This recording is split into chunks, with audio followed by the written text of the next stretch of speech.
नीलम गोरेंची पत्रकार परिषद घेत संजय राऊतांसह उद्धव ठाकरेंवरती देखील गंभीर स्वरूपाचे आरोप केलेत। संजय राऊतांकडून जीवाला धोका असल्याचं निवेदन स्वप्ना पाटकरांनी नीलम गोरेंना दिलंय। राऊतांकडून छळ होत असून धमकी दिली जात असल्याचा गंभीर आरोप त्यांनी केलाय।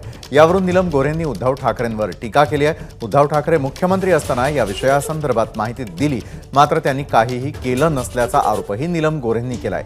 या प्रकरणी त्यांनी संजय राऊतांवर प्रतिबंधात्मक कारवाईची मागणी केली आहे। मी संजय राजाराम राऊत यांच्यावर प्रतिबंधात्मक कारवाईची मागणी करते। त्यांची सखोल चौकशी झाली पाहिजे। संजय राजाराम राऊत यांना त्यांच्या वरिष्ठांकडून मिळालेल्या पाठिंब्यामुळे मला त्रास देणे शक्य झाले। मी त्यांच्या वरिष्ठांशी संपर्क साधण्याचा प्रयत्न केला, परंतु मदत मिळाली नाही। आणि त्यांचे वरिष्ठ कोण आहेत ते तर उघड आहे त्याच्या संदर्भामध्ये, पण तुम्हाला माझ्या तोंडून नाव पाहिजे असेल तर आतापर्यंत आम्ही हेच मानतो की त्यांचे वरिष्ठ उद्धवजी ठाकरे आहेत। पण त्यावेळेला माननीय उद्धवजी ठाकरे मुख्यमंत्री होते आणि त्यांना मी पण सांगितलं होतं की तुम्ही एकदा स्वप्ना पाटकरांचं म्हणणं ऐकून घ्या।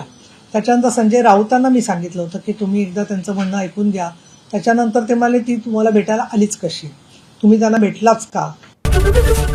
एबीपी माझा, उघडा डोळे बघा नीट।